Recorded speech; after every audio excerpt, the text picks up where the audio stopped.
There's already 6 people here. Yes, wonderful.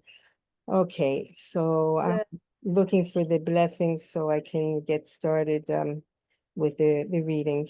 But in the meantime, I'd just like to say Hare Krishna to everybody. I just want to say Hare Krishna, Hare Krishna, Krishna Krishna, Hare Hare, Hare Rama, Hare Rama, Rama Rama, Hare Hare, Hare Krishna, Hare Krishna. Krishna Krishna Hare Hare, Hare Rama, Hare Rama, Rama Rama, Hare Hare.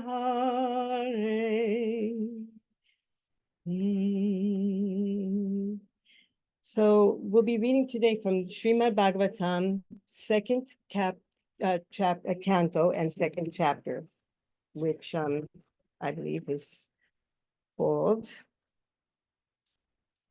let's not make a mistake, and tell you what it's really called.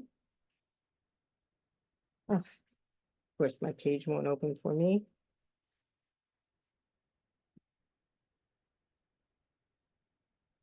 How disturbing. Chapter two, right? Yes. The Lord in the heart.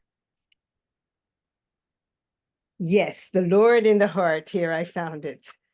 That's because I wasn't here last week. I'm a little bit behind in my chapter marking. The Lord in the heart. Okay.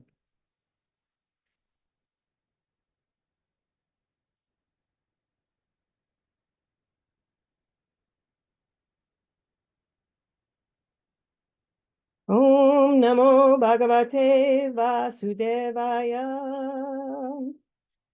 Narayanam Namaskritya Naram Chaiva Narottamam Devim Sarasvatim Vyasam Tato Jayam Udirayet. Before reciting this Srimad Bhagavatam, which is the very means of conquest, one should offer respectful obeisance unto the personality of Godhead, Narayana, unto Narayana Rishi, the supermost human being, and unto Mother Sarasvati, the goddess of learning, and unto Srila Vyasadeva, the author. Nashta Prayesh Vabhadreshu Nityam Bhagavata Sevaya Bhagavat Yutama Sloke Bhaktir Bhavati Naishtiki.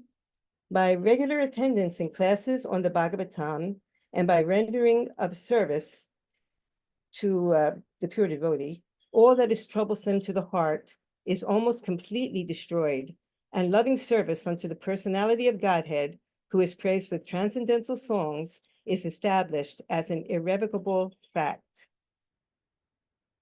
Vayam tuna vitriyama utamashloka vikrame Yachrinevatam rasajnanam svadu svadu pade pade. We never tire of hearing of the transcendental pastimes of the personality of Godhead, who is glorified by hymns and prayers.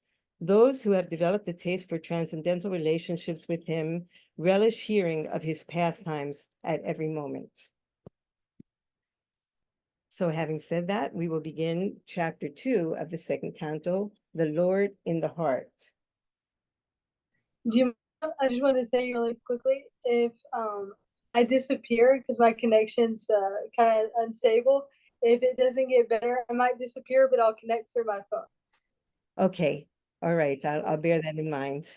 And I will begin the first reading anyhow. Text 1.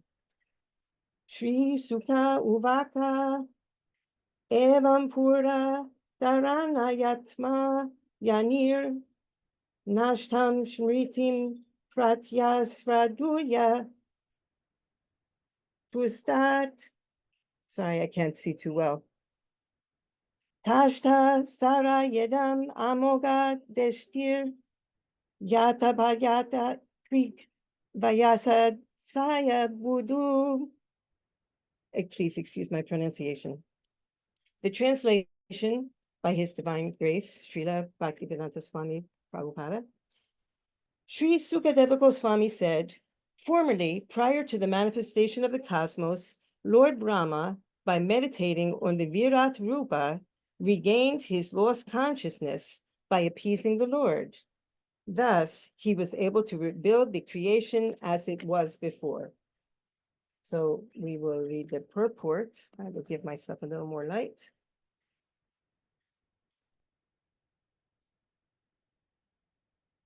The example cited herein of Sri Brahmaji is one of forgetfulness. Brahmaji is the incarnation of one of the mundane attributes of the Lord. Being the incarnation of the passion mode of material nature, he is empowered by the Lord to generate the beautiful material manifestation. Yet due to his being one of the numerous living entities, he is apt to forget the art of his creative energy.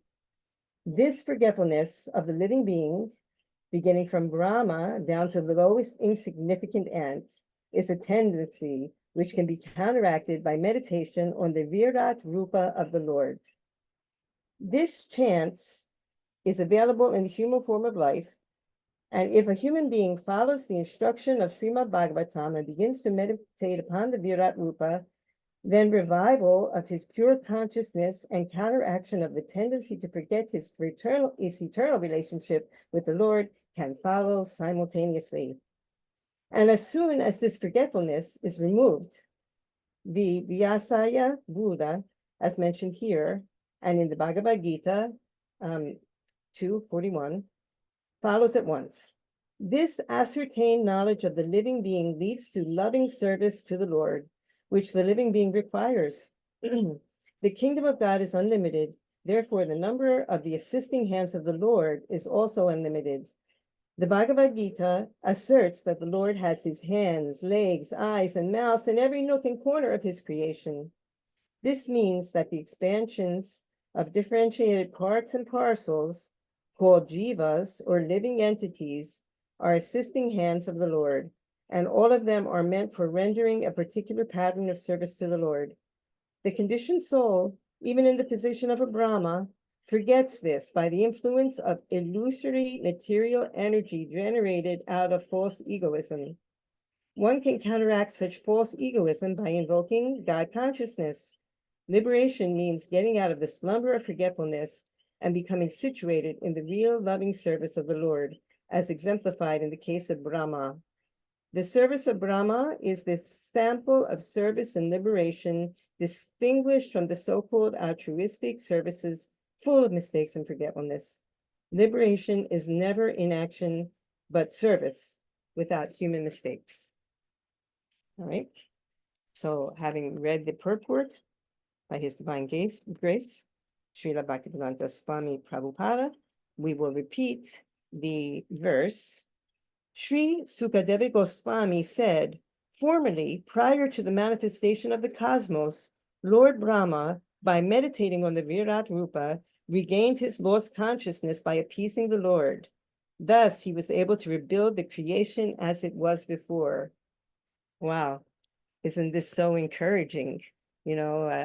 I thought that it was only us, fallen souls in the age of Kali Yuga or something like that, that forgot our connection to God and to Godhead and needed to use things like the Virat Rupa and imagery in our minds and, meditation and all kinds of ways of approaching the form, truth formless even. It's amazing that that going back as far as Brahma, even Brahma suffered the same consequences from the nature of the illusions of the material world.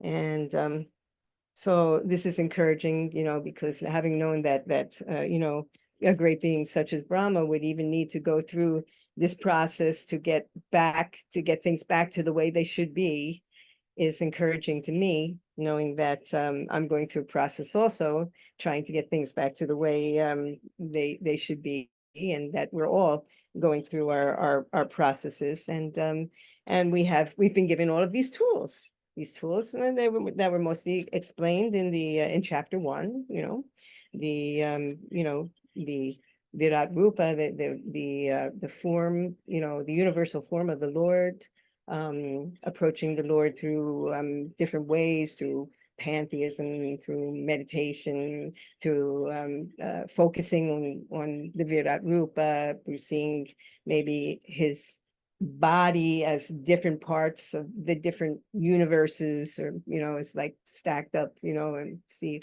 the universe is stacked up, and with the body parts of the Lord stacked up with it. And these are all tools.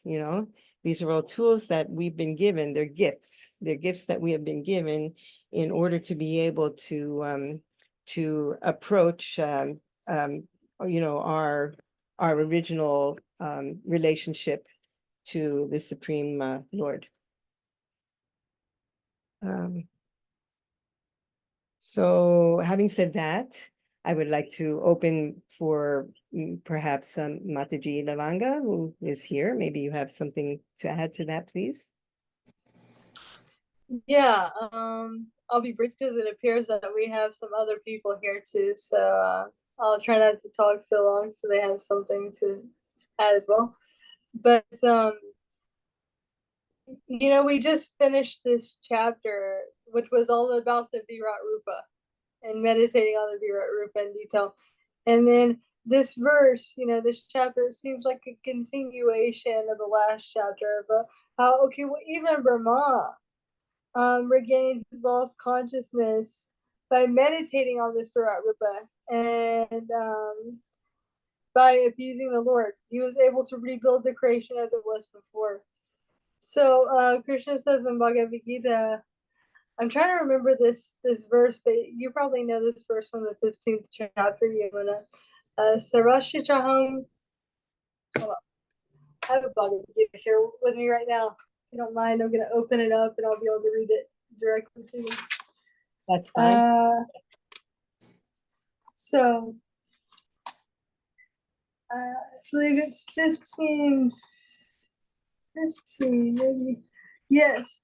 Sarvashtraham Rinistani Vishto Matasmitra Gyana Pohanam Cha Vedashtra Saber Aham Ega Vidyo Vedanta Veda Vedacham.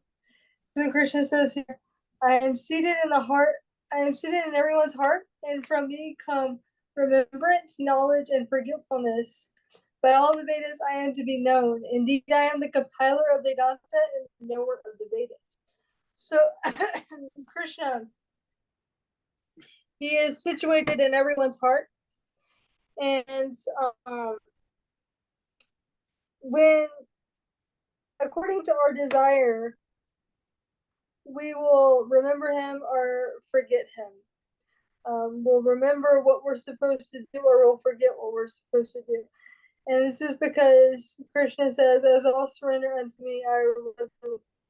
So, at least for me personally, I take inspiration from this verse because it's reminding me it doesn't matter if you're Lord Brahma, kind of like you were saying, a little bit kind of like you were saying, even it doesn't matter really if you're Lord Brahma, or if you're like some conditioned soul in Kali Yuga. You can have this tendency to forget the Supreme Personality of Godhead, no matter how great you are. And and there can be when we forget Krishna, then we become bewildered. We know is not done. But also, I also take inspiration from this verse because it reminds me that Krishna is always there. So just by meditating on him and remembering him, we can regain our lost consciousness. And what Brahma did here with the Virat Rupa is ultimately what we're all trying to do with the process of devotional service. We're trying to regain our lost consciousness. And in Lord Brahma's situation, he's trying to rebuild creation as it was before, because he's our little universal engineer. He designed it. But for us, we also have some service that we're supposed to be doing in the spiritual world. we're supposed to be doing with Krishna. We've forgotten that. But also, just like Brahma, through this practice of bhakti, through this practice of meditating on Krishna, Shravanam Kirtanam, Vishnu Smaranam, remembering all the 9 processes of devotional service. Well, you don't really have to do all 9. You can just become one, although all 9 is very nice. We can also regain our lost consciousness. And like Brahma is able to rebuild here, we can get back to what we're supposed to be doing. So it just really shows how this verse kind of shows, at least to me, when I'm from it, I could get something completely different from it next week, is how merciful Krishna is. That even when our consciousness is lost, we're never lost forever. It can always come back. Very good. Hare Krishna, Govinda, Prabhu. Hi, Hare Krishna. Hare Krishna. Hare Krishna, Mataji. Just for curiosity, since we have already read the verse and we're finishing discussing it, did you read the verse? Would you like to make some comments with the first verse, which repeating it is Sri Sukadeva Goswami said, formerly, prior to the manifestation of the cosmos, Lord Rama, by meditating on the Virat Rupa, regained his lost consciousness by appeasing the Lord. Thus, he was able to rebuild the creation as it was before. And we have made, some comments about how it's amazing that even Brahma was affected by the illusions of the material world and had to use all of these tools that we learned about in the first chapter, all of these ways to get back to the Lord. And I wonder if you want to add any comment to that before we move on to the second verse. I think it would help me if we started if I started saying something from the second verse when I got to hear everything. Okay. Yeah. You're just settling in. Let's let him settle in. Let him settle in, and in the meantime, Lavanga can read the second verse, okay? All right, second verse. Actually, this verse is Canto 2, Chapter 2, Text 2. So 2 to 2. Very auspicious. Repeating numbers. Anyway, all of Bhagavad is auspicious. But anyway. Let's see. Sabdasya hi brahmanesh. Oh, I get it. Shabdasya hi brahmanesh panta. Jnana vidyayati dhyera kartai. Pari brahma satrani vindyateritan. Maya maya asanaya sayanaha. The presentation of the Vedic sounds is so bewildering that it directs the intelligence of the people to meaningless things like the heavenly kingdoms. The conditioned souls hover in dreams of such heavily illusory pleasures that actually they do not relish any tangible happiness in such places. Purport. The conditioned soul is always engaged in laying out plans for happiness within the material world, even up to the end of the universal limits. He is not even satisfied with available amenities on this planet Earth, where he has exploited the resources of nature to the best of his ability. He wants to go to the planet Venus to exploit resources there. But the Lord has warned us in Bhagavad Gita 8:16 about the worthlessness of all the innumerable planets of this universe, as well as those planets within other systems. There are innumerable universes and also innumerable planets in each of them, but none of them is immune to the chief miseries of material existence, namely the pangs of birth, the pangs of death, the pangs of old age, and the pangs of disease. The Lord says that even the topmost planet known as the Brahmaloka or Satyaloka, what to speak of other planets, like the heavenly planets, is not a happy land for residential purposes due to the presence of material pangs, as above mentioned. Conditioned souls are strictly under the laws of fruitive activities, and as such they sometimes go to Brahmaloka and again come down to Pataloka, as if they were unintelligent children on a merry-go-round. The real happiness is in the kingdom of God, where no one has to undergo the pains of material existence. Therefore, the Vedic ways of fruitive activities for the living entities are misleading. One thinks the superior way of life in this country or that, or on this planet or another, but nowhere in the material world can he fulfill his real desire of life, namely eternal life, full of intelligence and complete bliss. Indirectly, Shukadeva Goswami affirms that Maharaj Parikshit in the last stage of life should not desire to transfer himself to the so-called heavenly planets, but should prepare himself for going back home, back to Godhead. None of the material planets nor amenities available there for living, none of the material planets nor the amenities available there for living conditions is everlasting.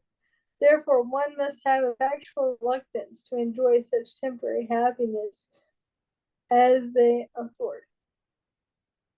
So going back again, the verse, the way of presentation of the Vedic sounds is so bewildering that it directs the intelligence of the people to meaningless things like the heavenly kingdoms. The conditioned souls hover in dreams of such heavenly illusory pleasures, but actually they do not relish any tangible happiness in such places.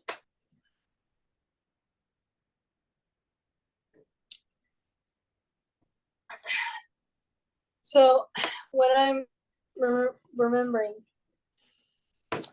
is this story somebody posted about Prabhupada on Facebook yesterday. It pertains to this verse.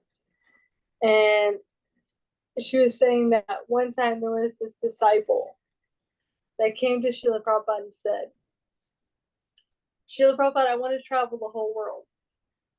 And Prabhupada said, anywhere you go, there's some ocean, there's some mountains, like kind of like it's all the same basically. Can't escape. He said so better travel with the Sacred Tongue Party. And of course, that is true to an extent, right? I mean, we try to dress up, the world. There's different people in different parts, but ultimately, everywhere we go, you're gonna find some ocean, some mountain, and unless you're in like a landlocked country, maybe some deserts, things like this. I was talking to a friend in Cyprus. Cyprus is kind of very beautiful. It's like a little island country, and yeah, it's got some beauty to it. But also, I've seen places in Florida that have the same blue-colored water, the same this and that. So there are a lot of we don't realize it because the desire to go to new places and see things. But what we don't realize is that kind of we're seeing the same things over and over again, generally. Just maybe different languages and different ways of cooking and different ways of expressing yourself. But, in general, it's the same. I mean, given you're in a little island country right now, so you got some water, you got some trees, you got some mountains, sand. I don't know, you got some volcanoes there too. Yeah, okay. And even here in Arizona, I went up to Mount Lemon the other day, and I was driving back. When we were driving back home, usually we go for a picnic because, like the pains and material miseries, we're trying to escape the very hot 105-degree heat in Tucson, which I guess is about 45 degrees Celsius or somewhere in there. Yeah, and so here, by the way, it's been even hotter here and humid. By the way, yeah, but go on. So anyway, we went up there to escape the heat, and we're coming back down. And the girl that I'm riding with, she said, "You know what this area is called?" And I said, "No." She said, "Sky Island." And I said, "Really?" And she said, "Do you know why?" I said, "No." She said, "Because thousands of years ago, all that below was covered with ocean, and this was an island. This was like a little nice island." people live. So in this mountain, this little area is called Sky Island because at one time it used to be an ocean and island. So what I'm trying to kind of get at with this story is that things might change in the world, but ultimately we have the same things happening over and over again. So the Bhagavatam, what it's doing is it gives people this different type of spin on what happiness actually is. Because a lot of people are thinking, okay, if I just get this or if I just attain that, then I'll get happiness. But what the Bhagavatam is saying is like, no, no, no, no, no. That you're always going to have, no matter where you're at, in the Sky Island, in the Puerto Rican island, in the Cyprus island, in the Alachua farmlands, and you're going to have three things: birth, death, old age, and disease.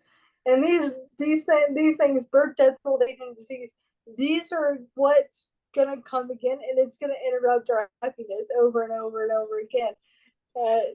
And as I can tell you, as someone who's been suffering disease, it definitely interrupts your happiness. Even if you're in a very nice place, you get disease, you can't enjoy it. And then old age comes, and old age has all of its problems that are associated with it. You no longer relate to the world. Technology has moved on without you. You can't understand what the younger generation is saying. It's almost like being in a foreign planet. You aren't the target audience for any sort of advertisements anymore, unless it's like Insure or Life Alert or something like that. So, and then let's see, and then what do we have after that? So old age, and then birth. Birth is traumatic. Birth is scary. A baby never comes out laughing. A baby comes out screaming because they've just been shoved through a big, huge birth canal. And so, or even with C-sections, it's also miserable because the baby in the womb is underwater. They're breathing in water, and then they have to all of a sudden adjust to breathing air. And don't realize that, but that's a little bit of an adjustment for a baby. It takes a little bit for the baby to adjust to that time. So it's a very traumatic experience. So the Bhagavatam is saying, these different, the Vedas, they're going to point you to, oh, if you just go to this place, you're going to have a higher level of enjoyment. There's going to be more happiness there. And that might be true. Just like we can see in this world, different countries have different standards of sense enjoyment. Like here, the electricity never goes off. I'm in Santo Domingo. In some places, it might go off 3-4 times a day. And so there's different levels of enjoyment. But the bottom here is like, hey, even if you go to even these planets where the enjoyment is much higher, the lifespan is much longer, is you're not really going to be able to get any actual happiness there because you're still going to have these birth, death, old age, disease. It's going to follow you around no matter where you go. So it's always like, happiness is being dangled over here, but you can't get to it. In some ways, it can be more frustrating because, you go to a place of higher enjoyment, but you still can't get to that higher enjoyment because you might not have the karma, and you might have some karma to be really diseased, and that's going to affect things. So the Bhagavatam is saying, forget about that. If you really want enjoyment, you have to detach from this idea of material happiness. So this is why it said, and one of the other verses, that the Bhagavatam is actually meant for Paramahamsas, or self-realized souls, because they're able to understand this. And when one is on a lower level, they're after these, temporary states of happiness. They haven't realized, what the actual problems of life are. So the Bhagavatam, it kicks out all these other things, all these cheating things. And in this verse, it's trying to give us what the real thing is. So that's my realization. Right. Yeah. So many nice points being brought up. Thank you. I mean, a few things came to my mind as like points that you were bringing about. one of them was just talking about old age and how uh like at work I'm experiencing that too, that all my coworkers are older, and like actually some like significantly older, almost like twice my age. And so I'm kind of, I guess, experiencing like secondhand what there is to, like, look forward to in life. That they're talking about, like, one of them he lost all his teeth. He didn't take care of his teeth like when he was younger, so he had to get like really painful surgery to get all his teeth taken out. And then like about a year ago he got dentures, and so now he has dentures. And then another coworker is talking about how they got like the issues with jaw, and like the marrow or the tissue or something on like the side of your jaw, that I guess it goes out. And so like eventually you're just kind of, it's like bone on bone. So when you're eating it, it's like painful. It's like painful for them at times, that it's just very, yeah. And then like you have like cancer and like all these things, losing hearing, and just all like it's like Krishna putting me in a situation where I'm experiencing firsthand, like this is the reality of what life is like in the material world. That as we're staying here, it's not like it gets better. It's not like, you work and then you have retirement and you can look forward to retirement. You have money coming in, you don't have to work anymore, but you're in this body that's breaking down, and that it's painful to even just get out of bed in the mornings. How much can you really enjoy this money that's coming in, that's, free?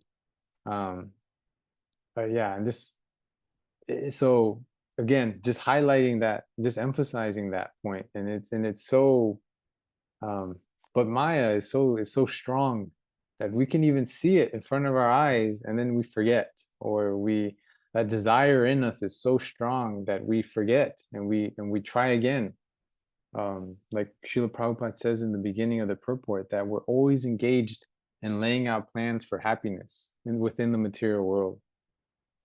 Which reminds me of I don't know if it's from the Puranas, but as I heard it, it was like a pastime with Maharaj Yudhishthira, where um they they had asked him, like, what is the most astounding thing? And I don't know if there was like a funeral ceremony that just took place or something, but they are asking him, like, what's the most astounding thing that you can think of, or the most profound realization, something along those lines is the way I remember hearing it.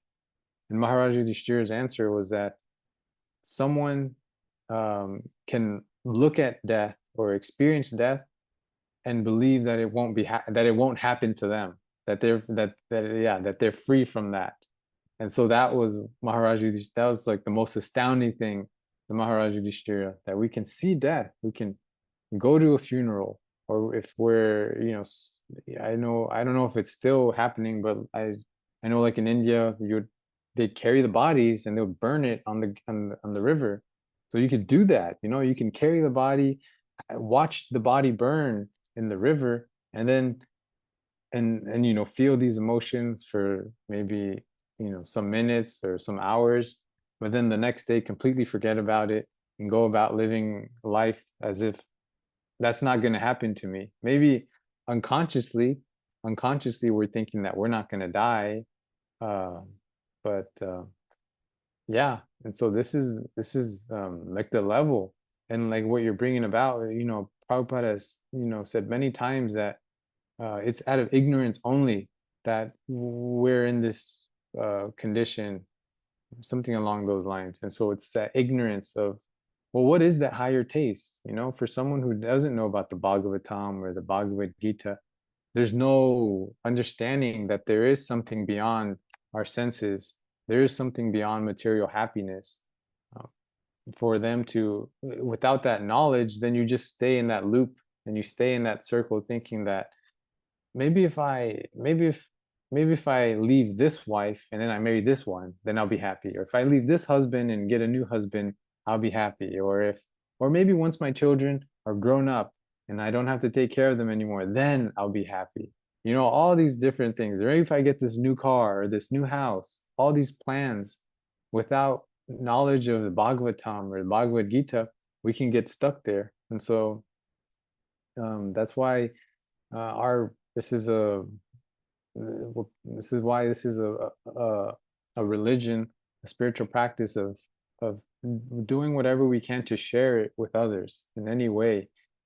That's what really is pleasing to Krishna, pleasing to our spiritual masters, and the parampara is that we're trying to, share this with others so that they can also come out of this and realize that there is something better.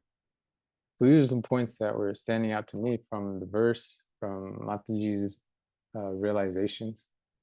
Yep. Yamuna, is there anything you wanted to add? Hare Krishna. The thing that strikes me is the very first sentence. The way of presentation of the Vedic sounds is so bewildering. I mean, as a musician, that speaks to me, because it's like we enter into a world of sound, and which I have done on my whole life. We enter into the world of sound and we think we're happy there. And we indeed are happy on some material level, but then we realize, at some point we realize that this happiness, this musical happiness all around us is also an illusion, just like the day when we realize that that we have a core and our emotions are not in the core. Our emotions are around the core, our core is emotionless, right? And it's the same thing. We're surrounded by music, by the sound of the Vedic chants. Let's, oh, Hare Krishna, oh, this is so beautiful. We're in that, but we don't realize while we're in it that it's actually meaningless. It's not like the end, it's just something that we went through along the way. As a matter of fact, it misled us a little into thinking that life is, can just be beautiful and happy all the time, forever and ever. Take care of my health, I'll never die, right? We think these things, or we feel these things, and maybe not so concrete. I'll never die. We don't say we'll never die. We know we'll die, but we feel like, but disease is not going to hit me. I'm just going to naturally die someday. I'm going to go to the woods like Yudhishthira or whatever. And, but in reality, we find that the suffering catches up with us, and we keep trying to seek our a solace in those illusions, the sounds and everything. But in reality, there is no solution to the problem. That yes, we will indeed be sick from something or other, and we will indeed leave our bodies at some point or other. And so, as beautiful as sound is, even we have to even go beyond that and get really to the interior, find our way to Krishna consciousness through however we can, through all of these ways that have been suggested to us, and in the end, devotional service. And this is what this verse says to me.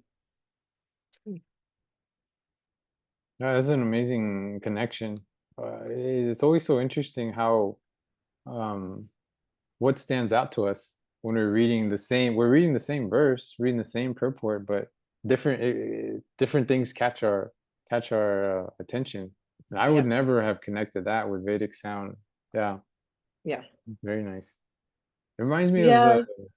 oh, go ahead. Sorry. I'm sorry.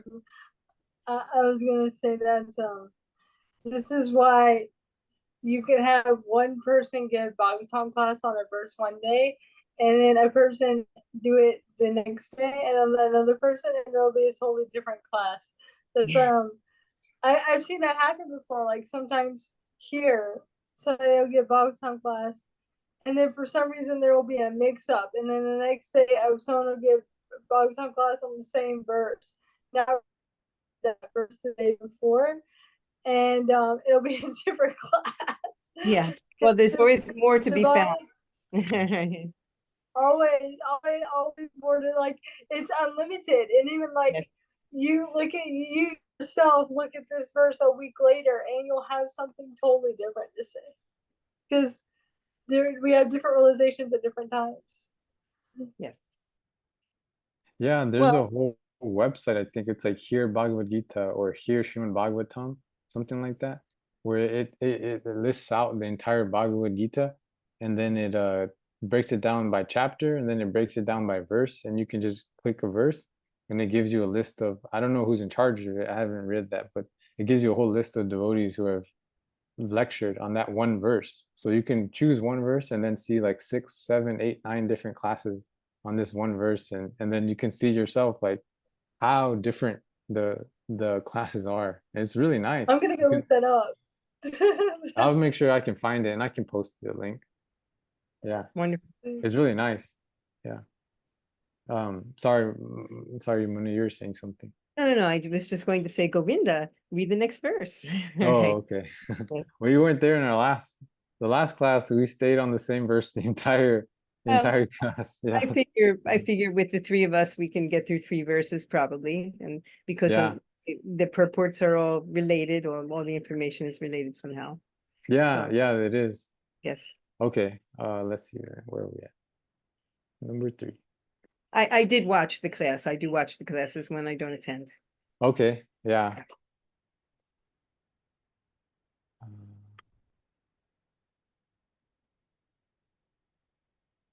okay. I think I'm gonna 2, not 3. do. Yeah, I was looking at the Sanskrit and I don't think it would be too good. Eh, So I'm just gonna read the understandable. translation. Go Yeah. on. All right. I'll just read the translation. Okay. For this reason, the enlightened person should endeavor only for the minimum necessities of life while in the world of names. He should be intelligently fixed and never endeavor for unwanted things, being competent to perceive practically that all such endeavors are merely hard labor for nothing. Purport. The Bhagavata Dharma, or the cult of Srimad Bhagavatam, is perfectly distinct from the way of fruitive activities, which are considered by the devotees to be merely a waste of time. The whole universe, or for that matter, all material existence, is moving on as Jagat, simply for planning business to make one's position very comfortable or secure, although everyone sees that this existence is neither comfortable nor secure and can never become comfortable or secure at any stage of development. Those who are captivated by the illusory advancement of material civilization, following the way of phantasmagoria, are certainly madmen. The whole material creation is a jugglery of names only. In fact, it is nothing but a bewildering creation of matter like earth, water, and fire. The buildings, furniture, cars, bungalows, mills, factories, industries, peace, war, or even the highest perfection of material science, namely atomic energy and electronics, are all simply bewildering names of material elements with their concomitant reactions of the 3 modes. Since the devotee of the Lord knows them perfectly well, he is not interested in creating unwanted things for a situation which is not at all reality, but simply names of no more significance than the babble of sea waves. The great kings, leaders, and soldiers fight with one another in order to perpetuate their names in history. They are forgotten in due course of time, and they make a place for another era in history. But the devotee realizes how much history and historical persons are useless products of flickering time. The fruitive worker aspires after a big fortune in the matter of wealth, woman, and worldly adoration. But those who are fixed in perfect reality are not at all interested in such false things. For them, it is all a waste of time. Since every second of human life is important, an enlightened man should be very careful to utilize time very cautiously. 1 second of human life wasted in the vain research of planning for happiness in the material world can never be replaced, even if one spends millions of coins of gold. Therefore, the transcendentalist, desiring freedom from the clutches of Maya or the illusory activities of life, is warned herewith not to be captivated by the external features of fruitive actors. Human life is never meant for sense gratification, but for self-realization. Srimad Bhagavatam instructs us solely on this subject from the very beginning to the end. Human life is simply meant for self-realization. The civilization which aims at this utmost perfection never indulges in creating unwanted things. And such a perfect civilization prepares men only to accept the bare necessities of life, or to follow the principle of the best use of a bad bargain. Our material bodies and our lives in that connection are bad bargains, because the living entity is actually spirit, and spiritual advancement of the living entity is absolutely necessary. Human life is intended for the realization of this important factor, and one should act accordingly, accepting only the bare necessities of life and depending more on God's gift without diversion of human energy for any other purpose, such as being mad for material enjoyment. The materialistic advancement of civilization is called the civilization of the demons, which ultimately ends in wars and scarcity. The transcendentalist is specifically warned herewith to be fixed in mind, so that even if there is difficulty in plain living and high thinking, he will not budge even an inch from his stark determination. For a transcendentalist, it is a suicidal policy to be intimately in touch with the sense gratifiers of the world, because such a policy will frustrate the ultimate gain of life. Shukadeva Goswami met Maharaja Parikshit when the latter felt a necessity for such a meeting. It is the duty of a transcendentalist to help persons who desire real salvation and to support the cause of salvation. One might note that Sukadeva Goswami never met Maharaja Parikshit while he was ruling as a great king. For a transcendentalist, the mode of activities is explained in the next sloka.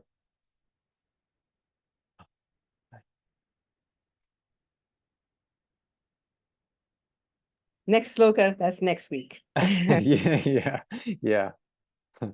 All right. So for this, it's interesting, like the dichotomy or like the duality, where Srila Prabhupada, he brings up how the devotee realizes how much history and historical persons are useless products of flickering time. And Srila Prabhupada brought up an example of a famous diplomat or political leader or activist or someone like that in Calcutta or Bengal specifically. And in their time, they were so famous and they're doing so famous for doing such good in the world. And it's so famous to the point that they erected a statue for him in town square.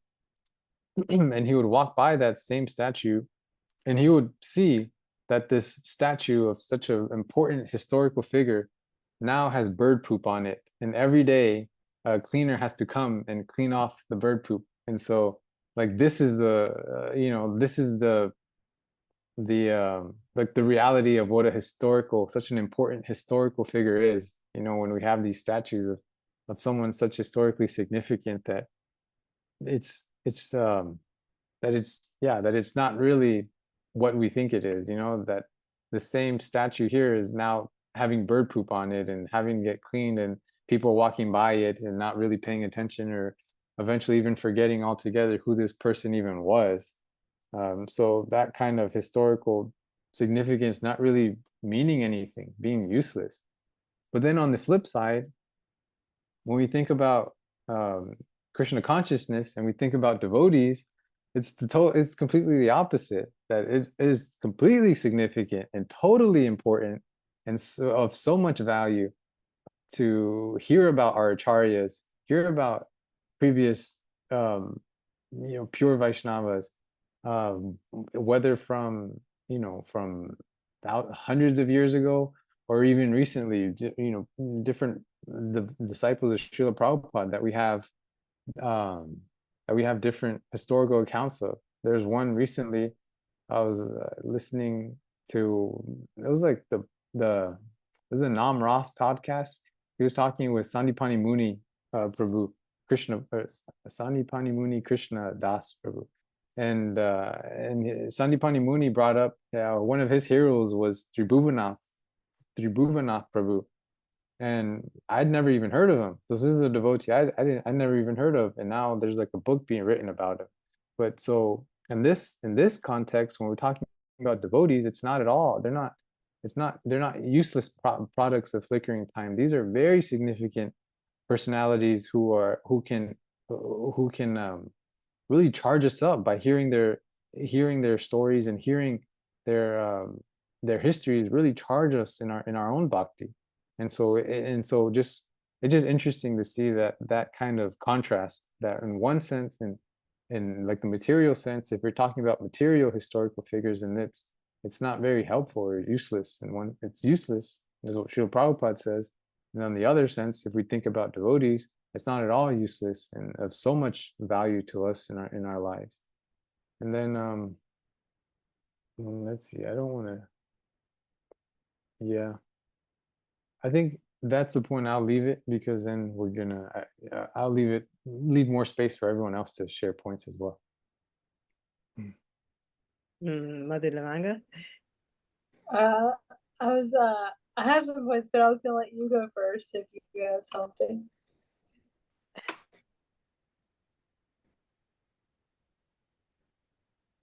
Well, I'm not sure why this world is referred to as the world of names.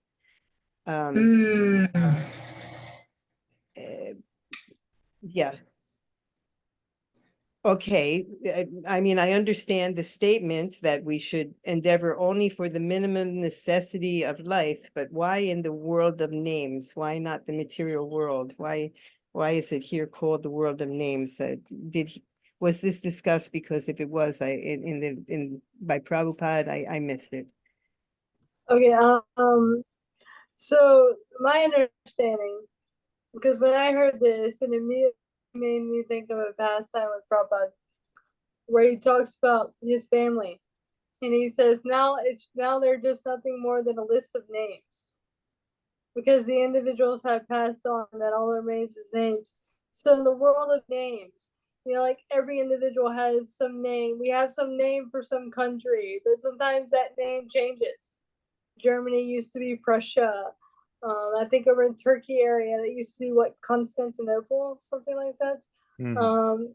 Uh, but you get my drift. Like Yeah, names. yeah, As time goes on, things and it's kind of like meaningless.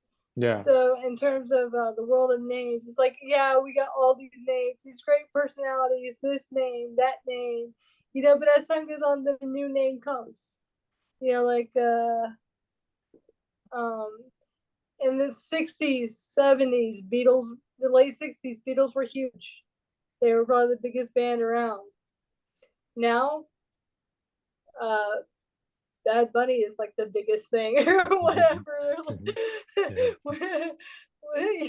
So it's like another name. Another Even I name's was come at the along, and now concert. My what daughter what was the playing. what Yeah, the because my Beatles daughter or was Bad Bunny? playing. My daughter went on tour with him, was playing in all those cities. She went on the whole Most Wanted tour. Yeah. Oh, with Bad Bunny. Yeah. So I was at the concert here in Puerto Rico. Yeah. Oh my god. But I prefer the Beatles myself. I mean, yeah, I mean, anyway. But and then also prior to Bad Bunny, when I was a teenager, I mean, the biggest thing in like that style of music was Daddy Yankee and Don Omar and things like. And now like they're out. So Mhm. I, well, not really out, but they're not the biggest thing now. So the list in terms of like the world of names, the way I saw it is, the names are always changing in terms of like who the big personality is, or what the big country is, um, what the latest product is, and so that's how I kind of thought about it. Mhm. And even India, before India was Bharat Varsha, now we got India, Pakistan, Bangladesh. Mhm. Um, but yeah. Anyway, so I'll let you. Did you have any more to add to your realization? Or oh, you're on mute. Yeah, it's pretty clear that that the intelligent person should, just look for the bare necessities of life. Look for the bare necessities. It comes out in a song too. But you know, that we should not be endeavoring for more and more unwanted things. I find myself falling into that trap all the time because, as Govinda pointed out, you become old and you're retired and you get money, but you don't have anything to do. And so, you know, I do tend to collect unnecessary things, and that's something that I need to work on in myself, and that's something that we all need to work on. I mean, I look But around and it's just an accumulation of all of these things that I thought were so important at the time and that I couldn't possibly live without. But once I acquired them, they just moved to a back shelf, and now they're there for me to figure out how and when to dispose of them. So yeah. So this is a very wise advice. We're all striving towards this end. And for some it's easier, and for some it's more difficult.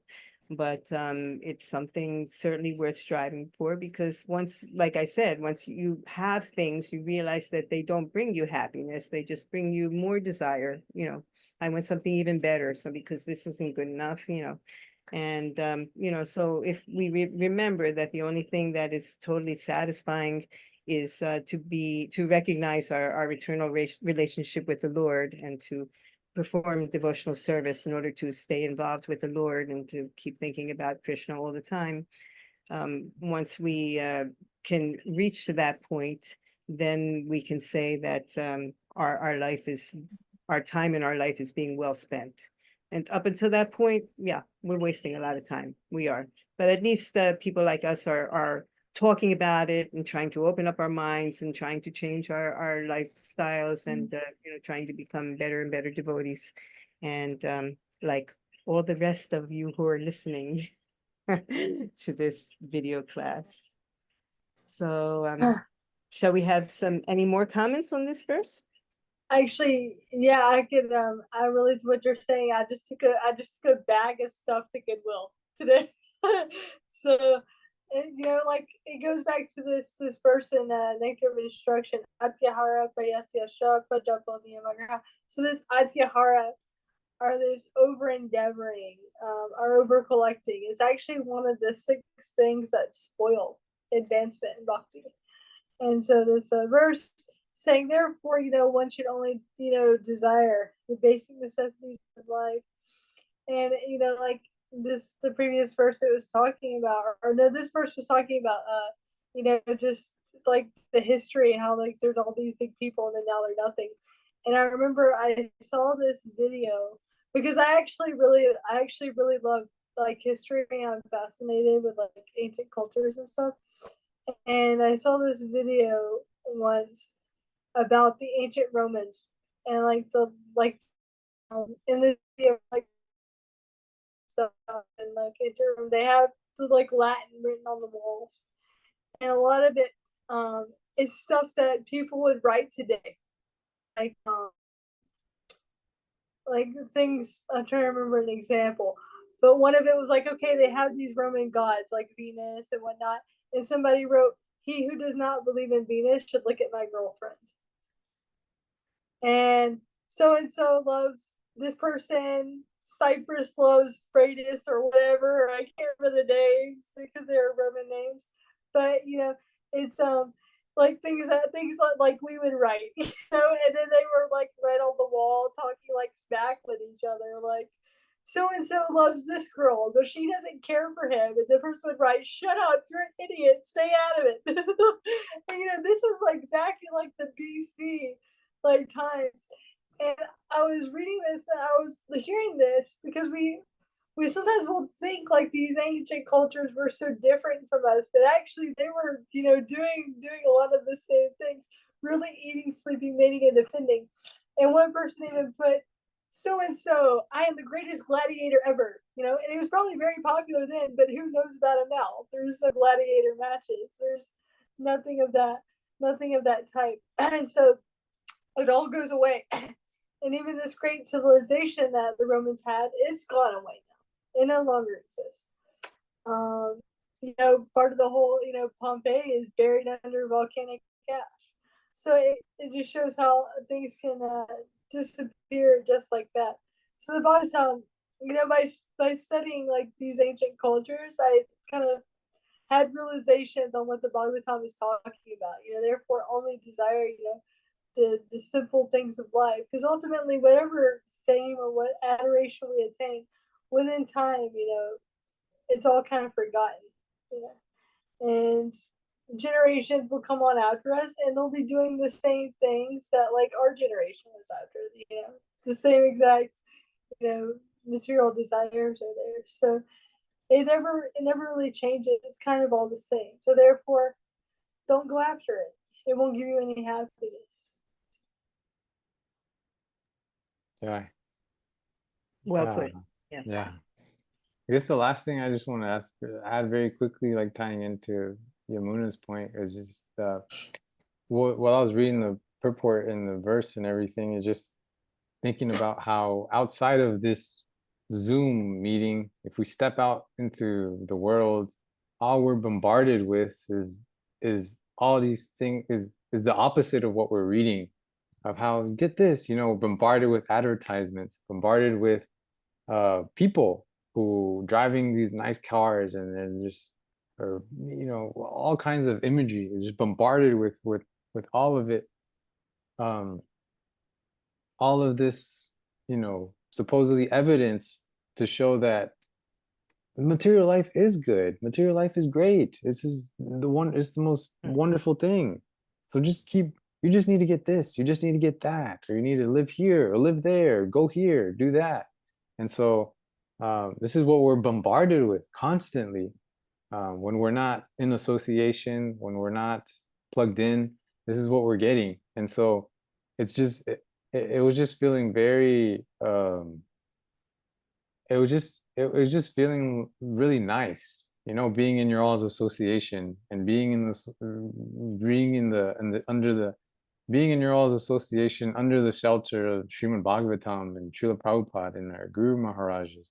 And just it felt like, you know, we're just all together in this little cave and we're reading together and we're safe. We're safe because we're speaking on the Srimad Bhagavatam. But once you step out of this cave, it's just boom, boom, boom, just bombardment of all this um, nonsense, really. But we forget that it's nonsense. That's how strong it is. And so I just wanted to echo that kind of gratitude, that I'm very grateful for the association of you two, of my Guru Maharaj for continuing to host the Zoom meetings, obviously Srila Prabhupada and Srimad Bhagavatam. So yeah, thank you.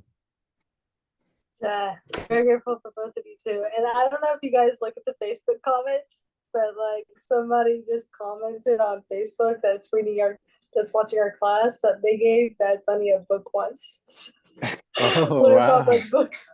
Oh, that's amazing. Yeah, I mean, there's that whole thing now, not to be gossiping, but with Kim Kardashian going into Chowpatty, so it's just amazing. It's just so amazing to see what's happening. That there is this whole that Krishna is arranging. What Krishna is arranging, how deep this Krishna consciousness is touching whoever it needs to reach.